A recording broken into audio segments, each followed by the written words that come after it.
Assalamualaikum warahmatullahi wabarakatuh. Perkenalkan, nama saya Feni Sugiyarti dari Biologi B 2021 dengan NIM 1308621071. Nah, di sini saya akan mempresentasikan mengenai salah satu spesies dari alga coklat, yaitu Sargassum sp. Nah, sebelum kita mengetahui Sargassum sp, kita ketahui dulu nih, apa sih alga coklat? Nah, alga coklat itu sendiri merupakan salah satu dari kelas, yaitu alga Heterokontophyta, di mana nama alga ini diambil dari pigmen yang dominan yang dimiliki oleh alga ini, yaitu pigmen dari xanthophyll, yang mengakibatkan alga ini memiliki warna coklat. Namun, jangan salah, alga ini memiliki warna lain, yaitu warna hijau, yaitu yang disebabkan oleh klorofil dan karoten. Selanjutnya, alga coklat ini bisa berwujud benang, bisa berwujud lembaran, bisa berwujud tumbuhan tingkat tinggi, yang bahkan bisa terlihat bagian yang menyerupai akar, batang, dan daunnya. Pada umumnya, alga coklat ini dia bersifat makroskopis dan bisa berukuran sampai 30 meter. Nah, selanjutnya kita ketahui dulu nih klasifikasi dari si Sargassum sp.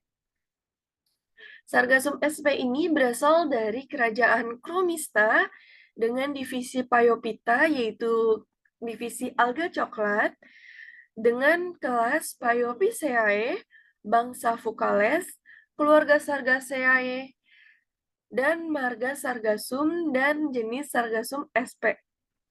Nah, sumbernya yang saya sebut. Nah, klasifikasi ini berasal dari sumber, yaitu sumbernya ITIS.gov.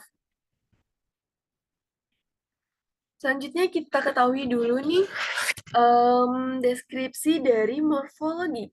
Deskripsi dari morfologi alga coklat atau Sargassum sp ini yaitu memiliki pigmen coklat yang menutupi warna hijau, di mana pada percabangan talusnya ini, contohnya pada Sargassum crassifolium membentuk formasi dua yang tidak beraturan yang berlawanan pada sisi sepanjang talus utama. Jadi pada bagian cabangnya ini akan muncul nih cabang di sebelah sini dan cabang sebelah sini dengan arah yang berlawanan. Nah, pada bagian talusnya itu juga bisa berbentuk batang, cabang, daun, dan setiap talusnya itu dia mempunyai gelembung udara atau bladder. Pada talusnya ini menyerupai daun blade yang tumbuh melebar dan bergerigi dengan permukaan yang licin. Nah, berikut contoh dari kedua jenis Sargassum sp. Nah, di sini nih saya ambil dari kedua jenis yang menurut saya ini sangat terlihat jelas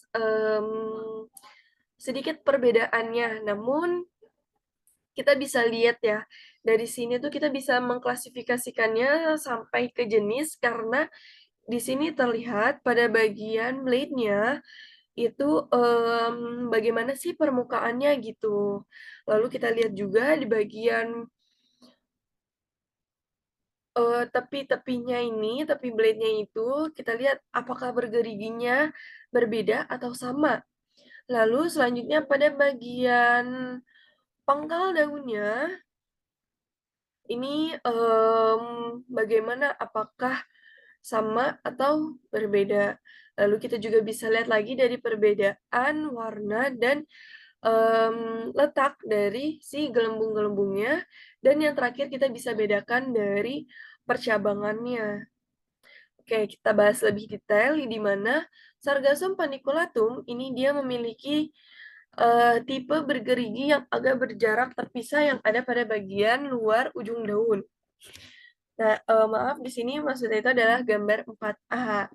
Nah, di mana pada bagian permukaan daunnya ini terdapat bagian bulat seperti gelembung dan titik-titik kecil berwarna hitam, seperti ini. Nah, selanjutnya pada bagian daun pangkal, sedikit meruncing agak kasar pada bagian permukaannya, seperti ini. Selanjutnya, pada percabangan yang itu dia menyatu, padat, dan banyak, seperti ini. Jadi dia ini menyatu, padat, dan agak banyak. Lalu untuk bagian gelembungnya itu atau vesikelnya itu, dia terletak pada bagian ujung percabangan, atau dia setiap percabangan itu dia memunculkan percabangan baru lagi, lalu akan menumbuhkan gelembung atau vesikelnya. Lalu untuk Sargassum grevillei, di mana dia memiliki bentuk runcing seperti pisau, dan pada bagian sampingnya ini dia agak bergerigi. Lalu pada bagian pangkal daunnya ini dia agak berlengkung dan agak kecil dan kasar. Nah, pada bagian gambar 6C, terlihat tampak seperti terlindungi dengan benang-benang yang berwarna putih. Jadi pada bagian percabangannya ini dia memiliki bagian yang terlindungi gitu. Nah, selanjutnya pada bagian gambar 6D yaitu gelembung udara di mana dia berbentuk bulat seperti gelembung berwarna coklat dan letaknya itu dia pada bagian ujung percabangannya langsung. Jadi kalau misalnya pada bagian Sargassum paniculatum dia memiliki bagian tangkainya untuk menumbuhkan gelembungnya. Namun pada bagian Sargassum grevillei dia tidak membutuhkan pangkal, jadi dia pas ada percabangan dia langsung menumbuhkan gelembung udaranya. Lalu perbedaannya lagi yang sangat signifikan yaitu di mana pada bagian Sargassum grevillei dia ini saat di herbarium ini dia mengempis, tapi pada Sargassum paniculatum saat di herbarium dia masih mempertahankan bentuk asalnya. Selanjutnya itu kita akan membahas habitatnya, di mana habitatnya ini tumbuh di perairan yang dangkal dengan kedalaman 0,5 sampai 10 meter, di mana masih bisa menerima cahaya matahari untuk melakukan fotosintesis dengan ombak yang besar sehingga sargasum ini dapat hidup menempel. Selanjutnya itu dia ini bersifat bentik, mengangkatkan diri pada talus, pada substrat pasir, karang, dan fragmen karang yang sudah mati. Selanjutnya di sini ada siklus hidup, di mana ada yang seksual dan ada juga yang aseksual. Nah, bagian seksualnya ini di mana terjadi pembentukan spermatozoid pada bagian atas cabang, cabangnya ini. Nah, setelah itu embrionya ini akan terlepas dan dapat menempel pada permukaan yang keras seperti tadi substrat-substrat tadi, dan sehingga alga ini bisa mengapung di permukaan air mengikuti arus ombak air yang besar dan dapat menempel lalu menumbuhkan diri di substrat tersebut gitu. Namun pada alga coklat dia bisa melakukan juga reproduksi aseksual apabila hidupnya terancam baik dari habitatnya maupun dari si alganya ini, apakah dia akan terancam mati atau ada suatu ancaman lainnya. Nah, untuk reproduksi aseksualnya ini dia dapat melakukan fragmentasi dengan pecahnya suatu filamen talus yang membentuk fragmen-fragmen kecil yang dapat berkembang menjadi individu yang baru.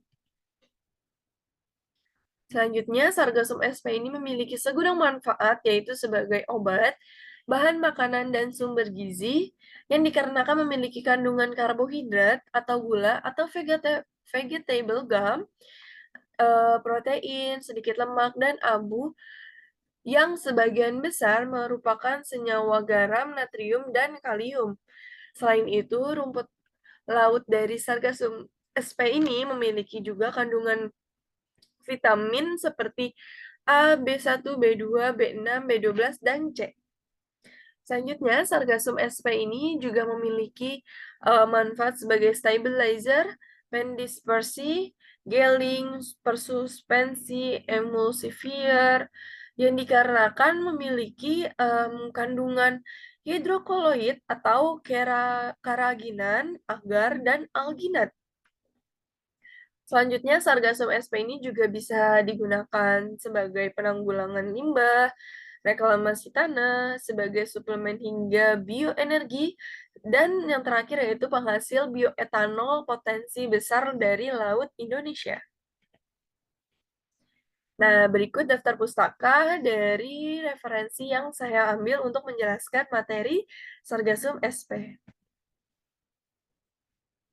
Baik, sekian presentasi dari saya. Kurang lebihnya mohon maaf. Wassalamualaikum warahmatullahi wabarakatuh.